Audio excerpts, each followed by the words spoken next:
Hey YouTubers, and welcome back to another Jigsaw discussion video. Today I'm going to be talking about where is John's body? And really, I can't imagine this not being a major plot point in the next film, considering they left that plot thread kind of dangling at the very end of Jigsaw. And it's not like the Saw franchise hasn't done anything like this before. If you guys remember back in 3 and 4, we got to see John putting all of the wax on the tape, and then the 4th film promoted very heavily what was on the tape that they found in John's stomach. But this kind of seems to be on another level. I can't imagine that they're going to use the same is he alive or is he dead storyline that they kind of overplayed in Jigsaw. But at the same time, I'm wondering how it's going to inform the story going forward as we move into more and more sequels. If you ask me, I don't think his body is going to be overly important to the future sequels, but it will be important to the characters within those movies. One of the things I think the 9th film is going to deal with is the police force trying to figure out whether or not John is alive or dead. And even though this does seem to be quite ironic, as we as an audience will probably most likely realize that John is in fact dead, although I do see a lot of fans hoping and wishing and coming up with their own theories as to how John might have survived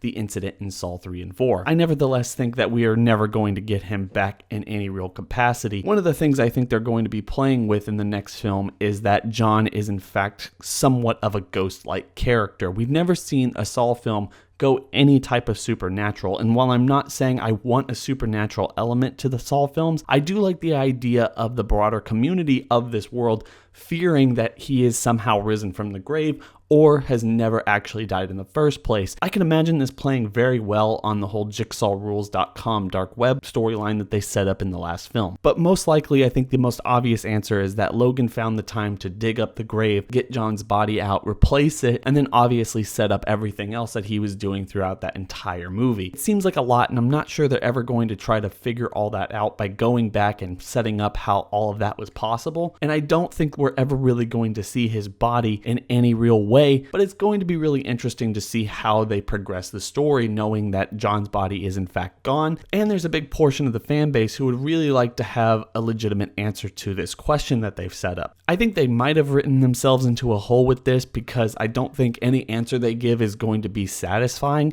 but I do like the idea that this can help set up more John-centric flashbacks or find a way to bring him back into the story in a different way than they have throughout the last couple sequels. One of the things I would do with this if I was in charge of these sequels is have Logan actually experience some PTSD from his time in the war. One of the reasons I really like Logan's character is because he has a lot of backstory that can be explored, and a great way of setting up flashbacks for John, Amanda, and Hoffman, maybe even Dr. Gordon, but he also represents a way of bringing back John or any other person from the series back into the fold without having to rely on the flashback formula that the series has been using ever since the first film. It would be interesting to see a character like Logan kind of losing his mind and seeing John and Amanda and Hoffman and anyone else he knew in the past actually come at him in his current situation when they're not actually there. Maybe digging up John's body and having him somewhere in the close proximity, or even just knowing where he is, will trigger something in Logan where he will actually see John in the current situation and they can have conversations with each other. I think that that would be a pretty cool thing for the Saw franchise to do. Anyway, I want everyone to share their thoughts and opinions on this in the comment section below, because I don't really know the answer. We don't have a whole lot to go on when it comes to where John's body is, or why it was taken,